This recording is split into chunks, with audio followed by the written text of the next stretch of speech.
How's it going today? This is Scott over at Ready Squirrel. It's been a while since I've made a video. I'm getting into emergency communications, so I thought this would be a good opportunity to kind of start by doing the basics. I just bought a pair of Midland Extra Talks LXT 600 two-way radios. These are considered FRS radios. This is probably the best type of a beginner radio that you can get for emergency, catastrophe, or disaster communication. A lot of people are going to depend on cell phones. The problem with cell phones is that, one, to get the signal out depends on a lot of things going right. It has a lot of moving parts, and if you have any kind of catastrophe, there's a pretty good chance it's not just the cell phone tower. There's a lot more to it than that. If any of the parts along the way go out, you can lose your signal. And another thing that's not great about just using your cell phone, even though they're awesome when they work, I mean, you pretty much have access to everything in the world, but when they don't work, how are you going to communicate? What I was going to say is, during 9/11, people could not get in touch with each other via mobile because the lines were jammed. So if we had a major catastrophe, there's a good chance that your cell phone wouldn't work. There's a possibility. And I guarantee you, if you live in Florida, I'm in the panhandle of Florida, and you have a major hurricane or something like that, then, towers are going to be down. You're going to have issues. Okay, so what is this radio? It's an FRS. It's called Family Radio Services. I'm not like saying, oh, this is the best radio. Honestly, I bought these at Walmart for $50. I got a pair of them. And they're Midlands. They seem to be pretty well made. There's a lot of videos on YouTube for them. So if you want to review, you can go take a look at those. This is like where I would start. This is like square one. Tabula rasa. You've got a blank slate. You haven't done anything for your communications. The way these stick out for me, in a sense, I like them for things like a bug out vehicle, or if you're doing some kind of a close ground search or close cleanup after a storm or something like that. Say you're out in the back, the back 40, and you run out of chainsaw oil or something like that, or you need a new chain, your chain goes off. You could call back up to the house or the barn. You could say, hey, bring me a chain down, bring me some oil down. If you're in a bug out vehicle, you can keep in touch with each other. The lead vehicle could definitely radio back to the cars or the vehicles behind it. Hey, there's a roadblock up here. Hey, the bridge is out. Hey, there's a roving gang, whatever that may look like. And then everybody can turn around and you can meet further down the road.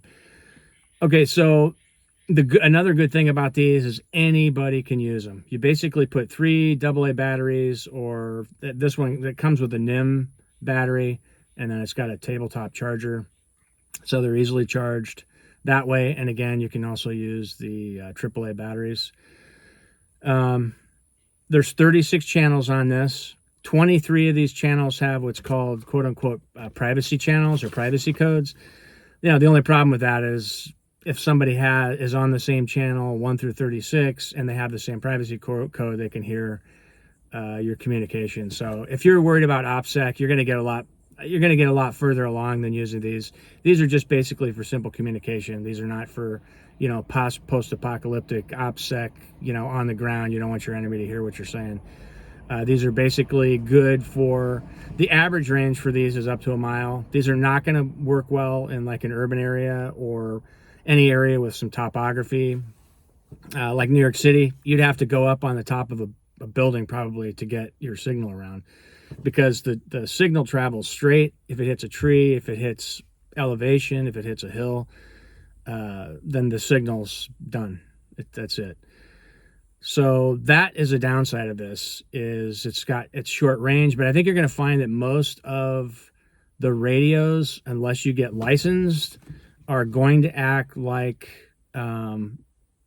straight line communication, where the signal goes out, it hits something, that's it. So if there's a building a block away and somebody on your survival team's on the other side, good chance that this signal is not going to get through. So no two-way communication, like the business version of FMS. Okay, so GMRS, you can actually use what are called repeaters.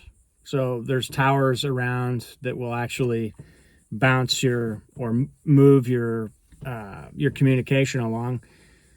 you can't do that with the FRS family radio service radios. So this is basically, again, just back to line of sight. GMRS, you can use repeaters, but I haven't actually done it myself. I do not have GMRS radios yet. I will be buying some, but I'm going to do these one at a time. I'm new. I want to go through the different levels of radio to kind of see how they work. These are definitely worth having. They're inexpensive. They're easy. They're entry level. There's another issue that comes up. Ham radio, I think everybody kind of knows, or amateur radio is hands down the best radio that you can get for emergency communication. This is a Yasu that I just got. I think it's a FT60. I guess this is kind of like, this has been around a long time. It's a well-known radio. It's much loved or despised, depending on how you look at it.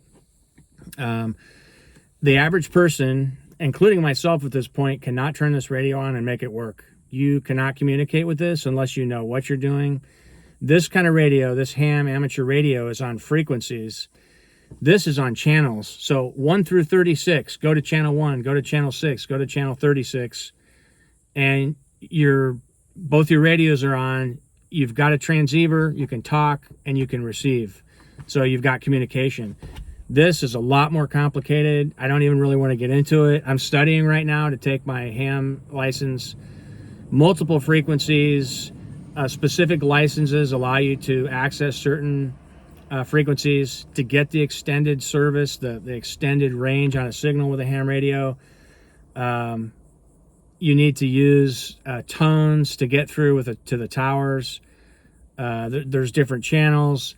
This is not something to be intimidated by, but this is a skill set. You can actually be part of like emergency radio services worldwide for catastrophes, disasters. This could really be a hobby, but this isn't something that you just jump into and you really know what's going on. So if you're interested in ham radio, it's definitely worth looking into. I will do a video on it, but I really don't feel comfortable at this point, like really talking about it that much, because it's pretty technical. And so that said, that's why this radio is like the best entry level for sons, daughters, wives, aunts, uncles. You may be high-speed, low-drag ham radio operator in your house, but if nobody else knows how to use a ham radio, it would be like trying to find a needle in a haystack. To give somebody a ham radio, send them off in a boat, and then have them call shore and try to get in touch with you. They wouldn't know how to do it. Even if you gave them the frequencies, if the radio wasn't set up properly, they would not be able to get in touch with you. So transceiver, sends, receives, simple. Anybody can use it. This particular FRS, again, it's the Midland Extra Talk. I have no vested interest in it.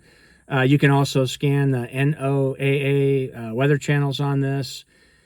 I don't know if it works. I'm in Florida, and the NOAA transceivers are usually pumping out information, but this little kind of antenna does not work very well. I actually had the same kind of antenna on this Yasu, and I ordered a diamond for it because the antennas on these radios makes a huge difference. So what am I saying? Yeah, it says that it has a capability to get emergency weather, but I have yet to find it when I'm scanning. So you can actually go to a specific channel and scan. You can do privacy codes on this thing. Channels 1, I believe, through 23. Every radio has to be on the same channel. Every radio has to have the same privacy code, and that comes in the instructions. It's pretty easy to use. It's got a menu. It's got a call button. You can scan. You turn it on and off. You can I'm charging this on a desktop charger that came with it, but you can also get one for a vehicle, for your Jeep, for your car. I'm going to get one at some point. These actually right now have rechargeable battery packs in them. They basically just look like regular batteries, but they're rechargeable. I don't know what they call them, NIM. Honestly, I don't know what that stands for. I probably should. But they've got this kind of battery in them.